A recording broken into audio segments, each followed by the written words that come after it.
The Russia-Ukraine war and the Israel-Hamas conflict have been raging for over 3 years now. Now, these conflicts have brought into focus tactical gear worn by soldiers.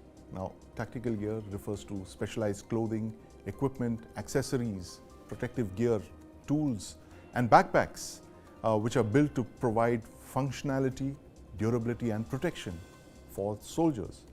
Unfortunately, little attention is being paid to kitting out our soldiers and special forces units in India. But this is rapidly changing now. There are today a range of Indian startups in the military space dedicated to making tactical gear for Indian soldiers. I caught up with one such startup, Armasen Tactical. I met their founder, 𝐦𝐨𝐺𝐿. Let's listen in. 𝐦𝐨𝐺𝐿, who's the proprietor of Armasen, which makes cool tactical gear for the Indian military. 𝐦𝐨𝐺𝐿, welcome to News9. Thank you for having me. Tell me how you began this fascinating journey of making cool tactical gear for the Indian military. So, my grandfather, Brigadier K.P. Lahiri, he was a war veteran, a war hero, he was awarded the 𝐸𝐴 as well. So, ever since I was a kid, I wanted to be like him, and I was always tinkering with equipment.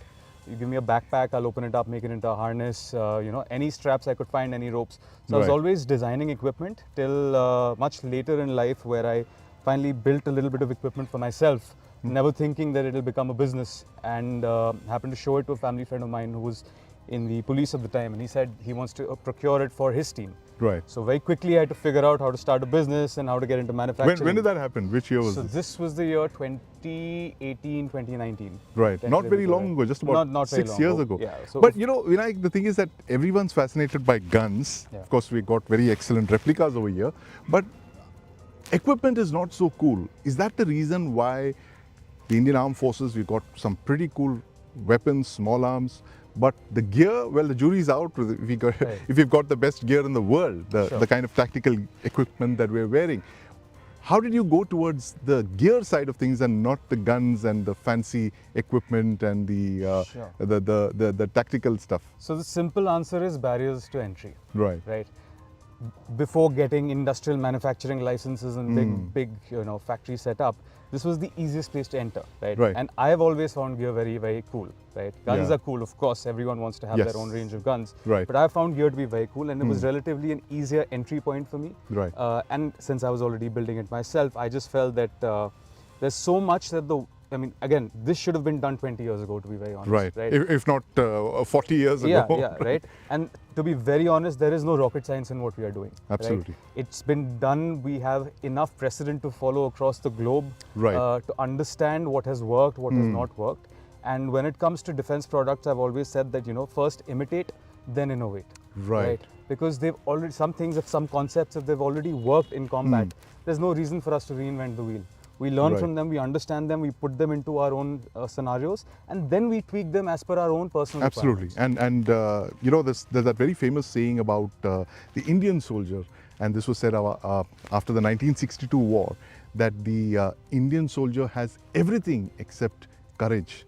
He lacks everything except courage. So I think that the writer of that was talking about the fact that equipment was not there in '62, and that seems to be a constant problem with us. Definitely. While as soldiers, we have the best human resource possible. The equipment is always catching up, So tell me what I've got on me right now. What have you made me wear? I'm kind of weighed down under about 10 kgs of gear.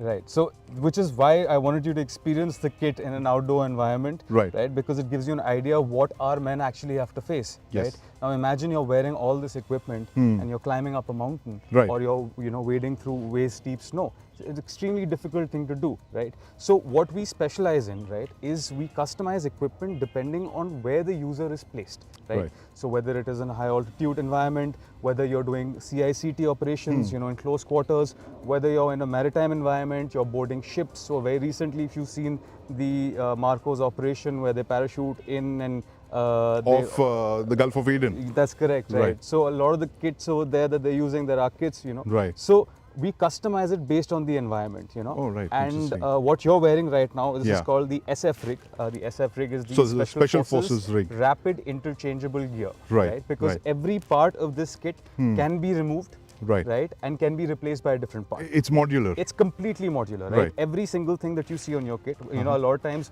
people see our kits and they get a little overwhelmed thinking, yaar, itna kuch hai, there's so much going on, right? But this is just to show you how much equipment you can carry. Absolutely. Right? But if you do not require it, every single piece on this kit can be removed, replaced by a simple version. So we build kits independently depending on the loadout. So special forces, we have a different type of kit for them. For infantry, we have a different type of kit. For armored, we have a different type of kit. Depending, you know, so in, say, mechanized infantry, they're in a tight, small vehicle that way, right? So we can't give them all this bulk. It has to be designed separately. It has to be form-fitted and all of that. So tell me more about your clients, Vinayak. Who do you sell your gear to? So we started with the Madhya Pradesh Police, the Hawk Commandos, back in the year 2018.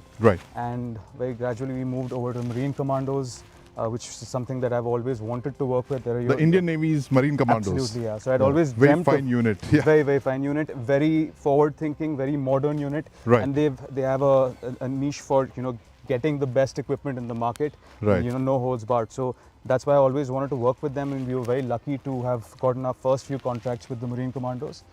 And slowly from them, word of mouth, etc., we moved on to the Para-SF, a variety of the different Para-SF units.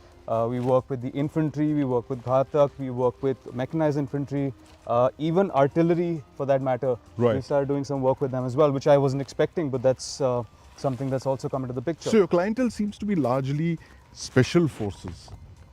It definitely is, because the utility of most of this gear is with the special forces community. Right? Because whether it is in high altitude or behind enemy lines or jungle warfare, you will see the special forces always leading the charge. But that being said, I am very impressed by the way the infantry has also decided to adopt a lot of tactical gear.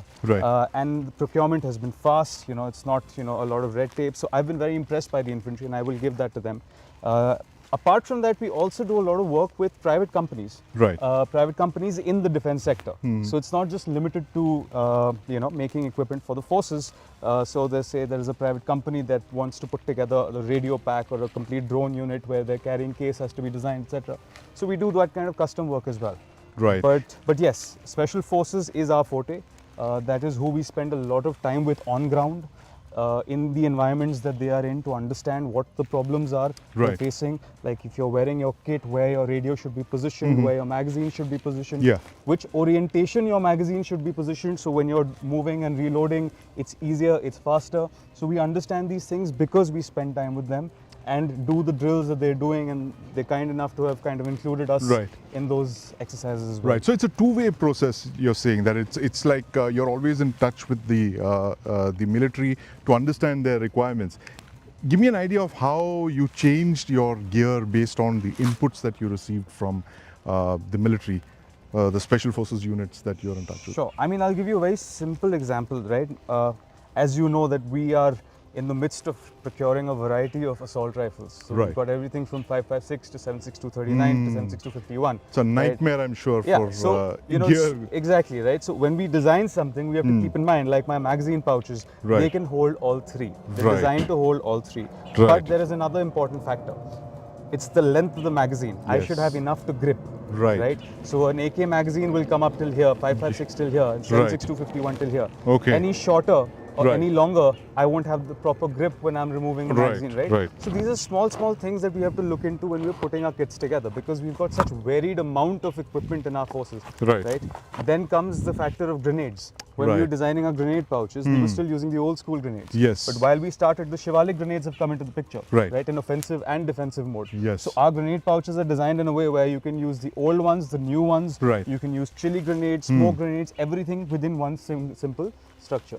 So while we're spending time with them, we understand, okay, this is what's coming in, this is the new issue, this is the environment they're working in, and we make tweaks. So just earlier when we were discussing, I was telling you about recent feedback we got from the forces about our shoulder pads, right? So we can't just look at this as an entire kit. We have to look at it as parts, and improvement happens part by part. So when we got feedback on shoulder pads, we started working on that. So what you're wearing and what I'm wearing are different, right? I'm testing this all as we speak, you know, when we're moving around, just to see how this is better than the previous one, right? So there are small things where people may not consider to be very important, but we listen to that, we pay attention to that, and we try and fix it, looking at each part independently rather than as an entire system. Right. And as are we watching your growth and rise of Armasen Tactical. Thank you very much for your time, Vinayak. It's such a pleasure to talk to you. My pleasure. Thank you so much for having me.